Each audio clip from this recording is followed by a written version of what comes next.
Listen to this podcast now on the Red Apple Podcast Network. Why is the middle class shrinking? Why are people facing an affordability crisis while marginalized individuals called informals grow in numbers? Join me as I travel the world, speaking with people living in invisibility, the leaders working to solve it, and uncovering the hard truths shaping our economy and daily reality.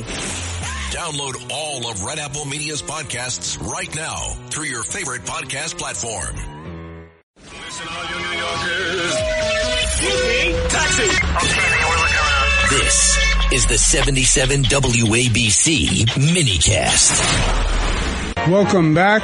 We're with Mr. Scott Richman from the ADL, Anti-Defamation League, which, as I said, was a group that has really been standing up and speaking truth and standing up for this, what is a popular movement nowadays politically, especially among the Democratic Party, I might say, which is a pro-Palestinian, anti-Israel effort, which I believe morphed into an anti-Semitism effort.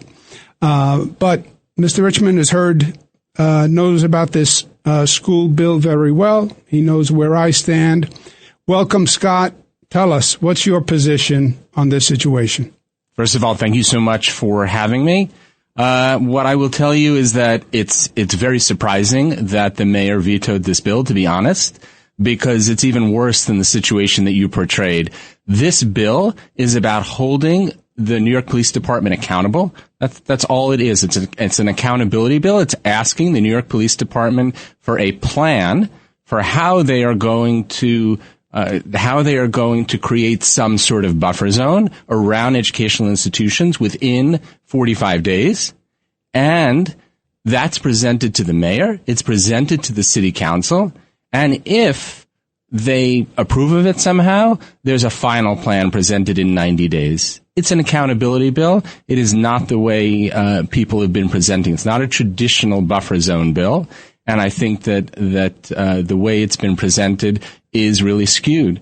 And I think it's very surprising that Mayor Mamdani has decided to pull back on something that's simply holding the NYPD accountable. They have discretion right now to do whatever they want, and this would have been a check on that discretion. Well, I think the mayor doesn't want to acknowledge any power by the NYPD. Look, he is unabashedly been anti-police. He was a vocal advocate for defund the police. True. Mayor Adams and I both proposed 5,000 additional police officers because there's a very high rate of attrition.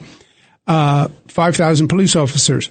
He rolled that back. One of the first things he did. He wanted to do away with the SRG group, the Strategic Response Group. So, yes, no doubt one of his problems with the bill is it acknowledges authority of the NYPD. Okay. And but he's left the NYPD with more discretion than they had before.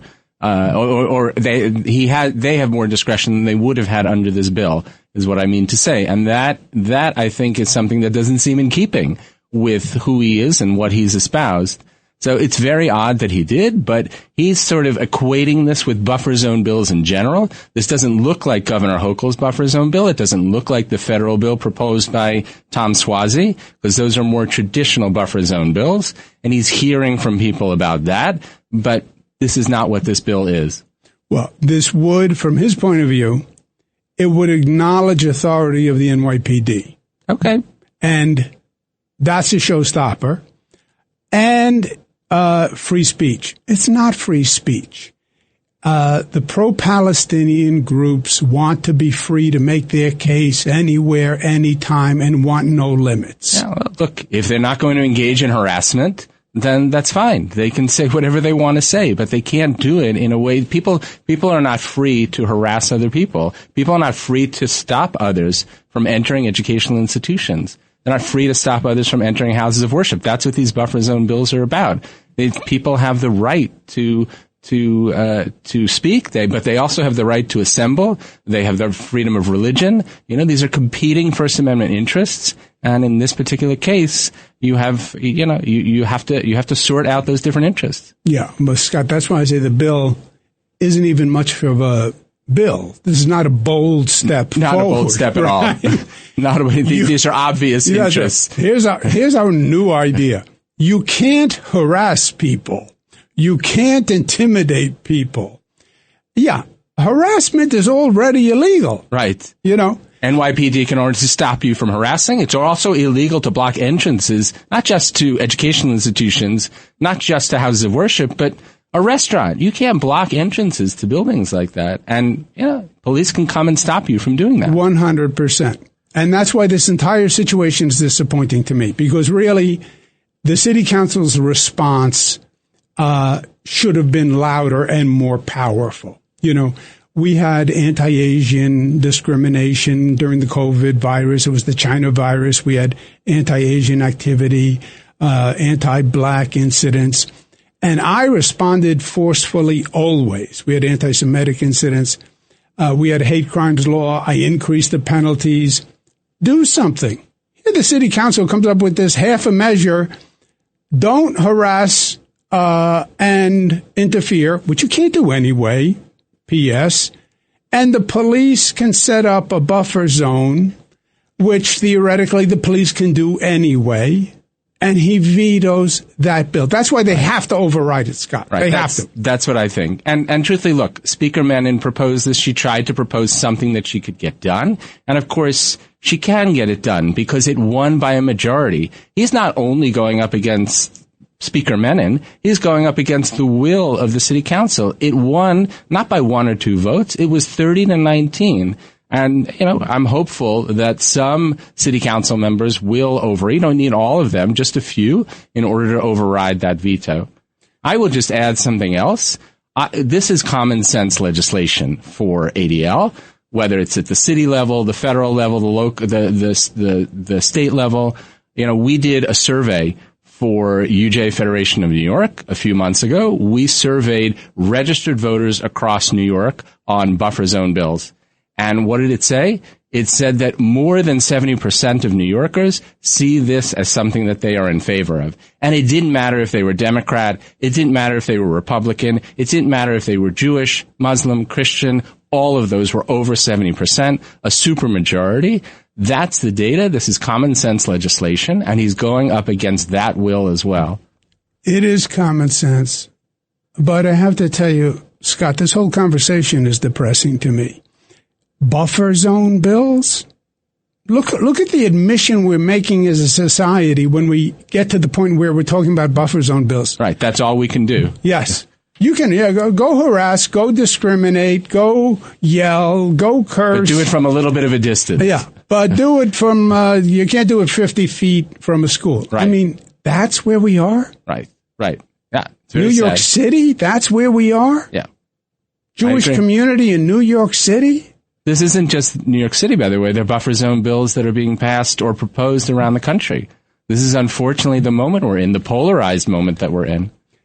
Yes, but as a lifelong New Yorker, it is worse for me to envision this in New York. Other places in the country, they're not as familiar with the Jewish community.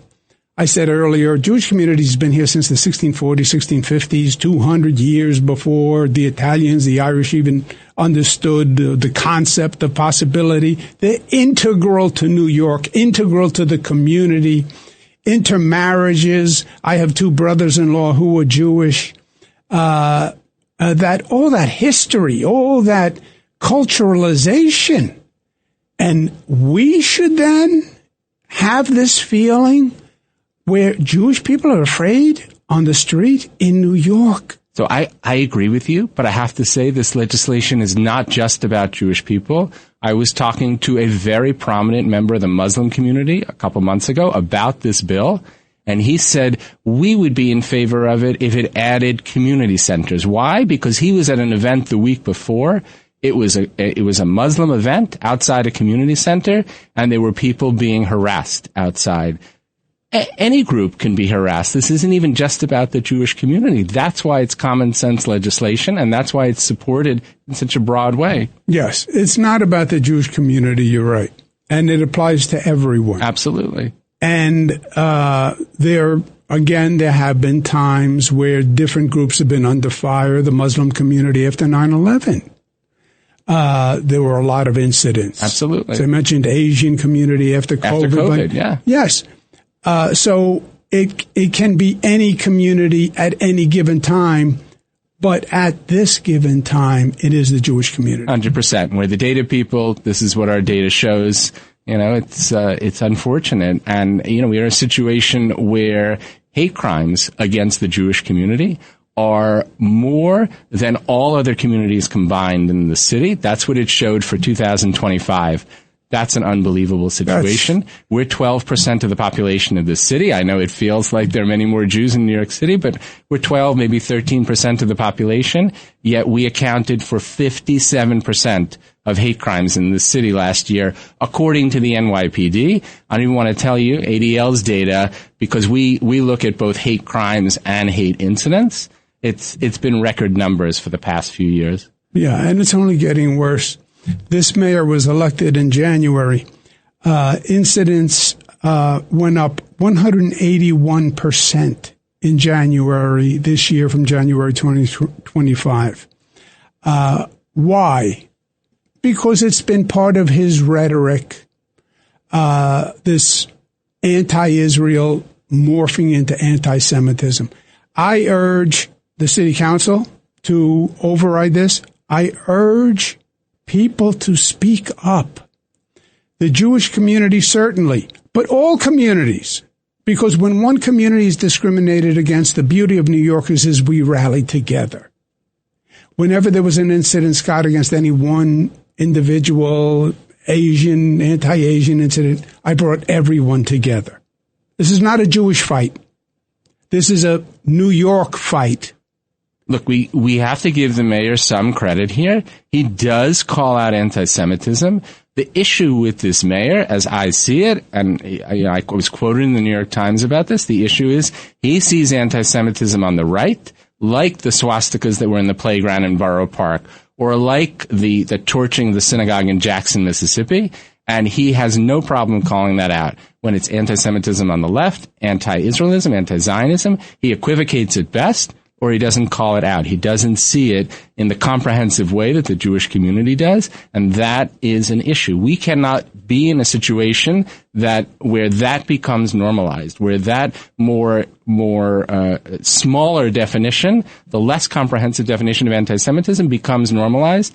That is not the reality for the Jewish people. That is not where the majority of the Jewish people are, and that's the issue that we see right now with this mayor. Yeah. Well, look, I think you're actually being kind to him. He literally did change the definition of anti-Semitism, and I would see it through a different lens. He doesn't deny anti-Semitism when he can't. Here's a swastika. You can't deny it. Shooting in a synagogue. You can't deny it. But you say when the left does it. When it's more subtle, then he denies it. And again, it's this, if you are pro-Palestinian, somehow you are justified in being anti-Semitic against Jewish New Yorkers, Jewish Americans, and that has now happened worldwide. It's a worldwide phenomenon. Thank God no one treated Americans that way. Why? You don't have foreigners who are upset about American policies under this president and past presidents. You don't see them beating up Americans in Europe. No. It's gone too far. It has to end. Scott, thank you for everything you're doing. Double down. Real New Yorkers get this, and real New Yorkers are with you, and it's time for real New Yorkers to stand up and speak. Thank you, Scott, very much for being with us. Thank you for having me on. Oh, it's out of here. Home run Ferry Hawks. Get ready, Staten Island. It's time to celebrate 5 years of Ferry Hawks baseball. Come out to the ballpark as the Ferry Hawks welcome in the Charleston Dirty Birds May 5th through the 10th. Grab the kids and come on out. We kick it off on Tuesday, May 5th with Cinco de Baseball with $5 tickets and $5 food and beverage specials. And we end the week as we celebrate all moms on Mother's Day. Moms get in free. Visit ferryhawks.com now to lock in your seats.